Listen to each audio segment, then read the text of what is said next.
Good morning. Today I'm not going to read from Under God. I'm going to read the Second Amendment. A well-regulated militia being necessary to the security of a free state, the right of the people to keep and bear arms shall not be infringed. That's all it says. And so, you know, the framers adapted the wording of the amendment from nearly identical clauses in some of the original 13 state constitutions. The individual state, feeling the need to protect itself from tyrannical government, wanted to have the right to keep and bear arms. And who can argue that? Why would you argue that? I mean, look at what we're facing right now. If there was ever a time when the free states of the United States needed to have the ability to keep a well-armed militia, it's now. Your freedoms are being eroded by the minute. What has taken before generations to erode your freedoms are now taking less than a stroke of a pen to take away your freedoms. The government is becoming more and more powerful by the day. Taxation is going to limit everything we can do. This pandemic has put us in a position of unwinnable circumstances, evidently, that according to the government can only be remedied by piling on special interest programs that are going to cost us trillions of dollars and put us in a position we cannot win unless we stop them. So the question then becomes, at what point are they going to start coming for us to limit our ability to throw them off, as the Declaration of Independence declared when we threw off the tyrannical government of Great Britain? What do? The right to keep and bear arms was not about hunting. It was not about sport hunting, sport shooting. It was a very serious move by our founders. And it's one of the only things left that keep America, America. When you hear Congress people saying things like, or these great news people saying things like, we do not have the right to keep and bear arms in a civilized society, think about this. How many other societies would not have gone downhill if all their citizens had had the right to keep an AR in their home, ready to be called to action if their state had said, we're being overrun by a tyrannical government and we need to stand against that tyranny? Now, a lot of you may say you're crazy. A lot of you may say that Rick is being hysterical or fanatical or whatever. No. Rick is merely making the statement that is a fact of what our founders put in our Constitution as the reason for us to have arms. And it's the only reason the founders put that in the Constitution. Yes, it's nice to be able to go hunting. Yes, it's nice to be able to go target shooting or whatever. But all of those reasons are to keep us in preparation in case we need to bear arms against a tyrannical government. That is what keeps our government in check. That is what keeps leaders who would like to have complete power over you in check. That is what keeps us from being overrun by dictators.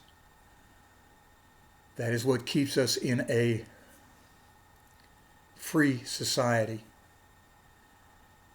They're afraid of pushing too far.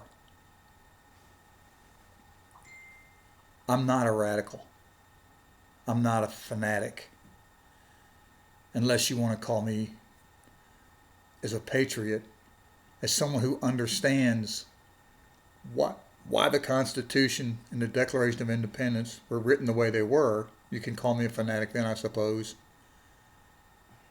But our right to keep and bear arms is primary in us being able to keep the government from taking away our freedoms. Right now, what we're facing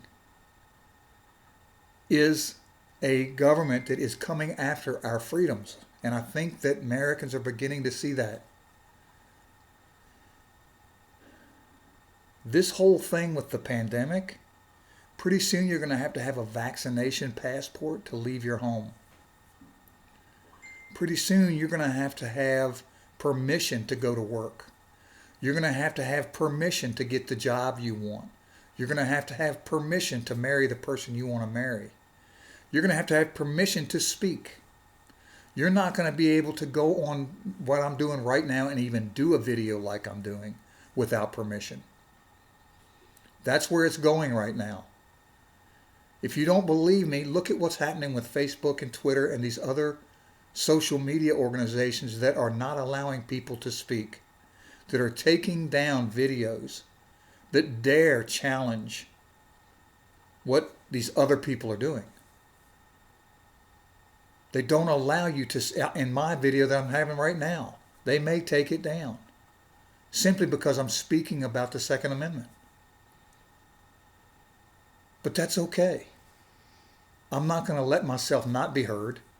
I will speak the way that I feel like I should be able to speak because I believe it's right.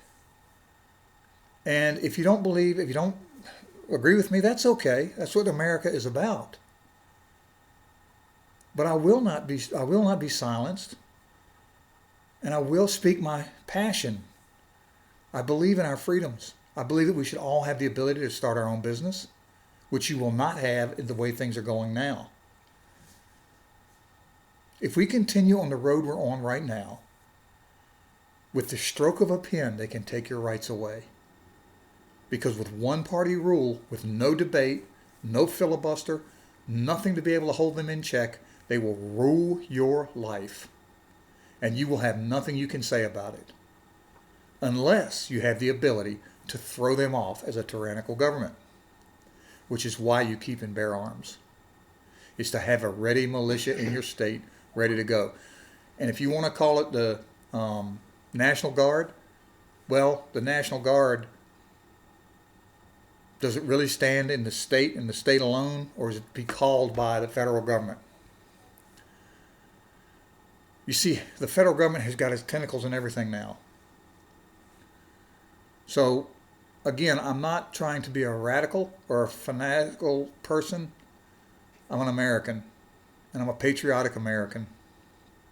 And I'm probably sticking myself out there a little bit by saying what I'm saying right now. But should that really be the case? Should I really be afraid of speaking these basic truths? Crazy people do crazy stuff. We had nutbags back in the wild, wild west that carried sidearms and went around killing people. We wiped them out, right? We stood for the law.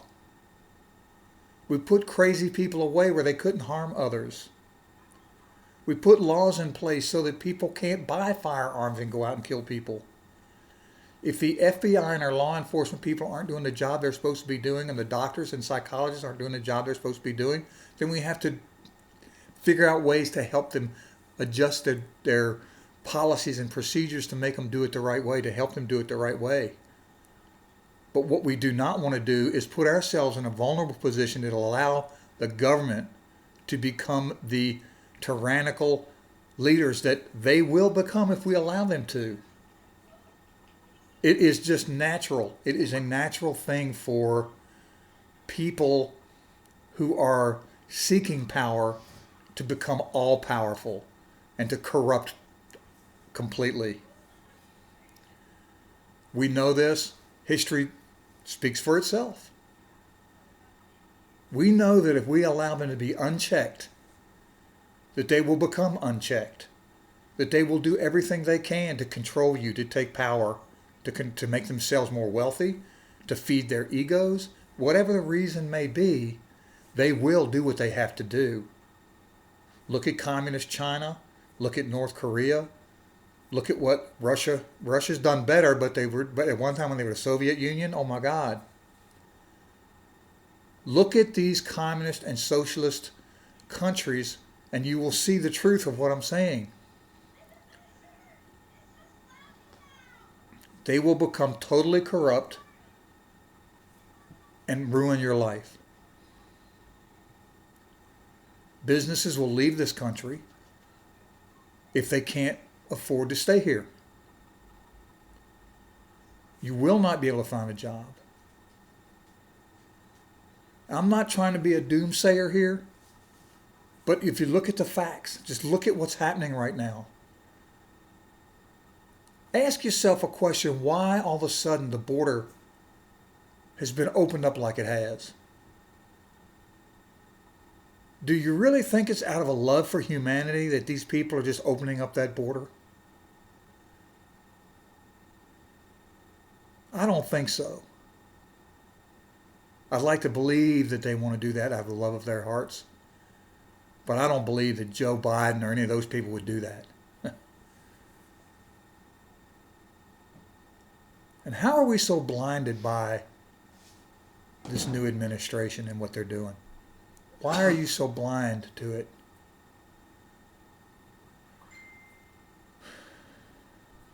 Time to take off the rose-colored glasses and realize what's happening here. We have laws in place that work if they're administered the way that they were put in place.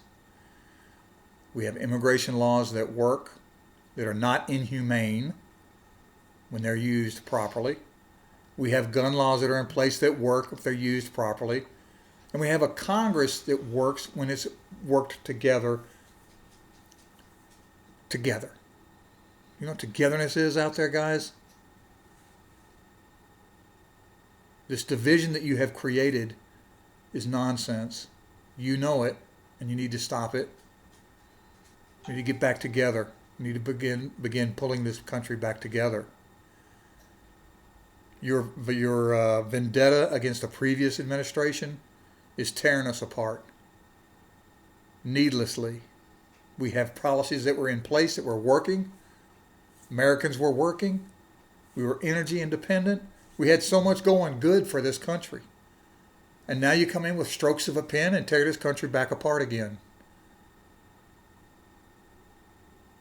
You're going back to where we were 6 years ago in a recession. Stop it. So that's all I'm going to say right now. Our Second Amendment is important to this country. We can't lose that right.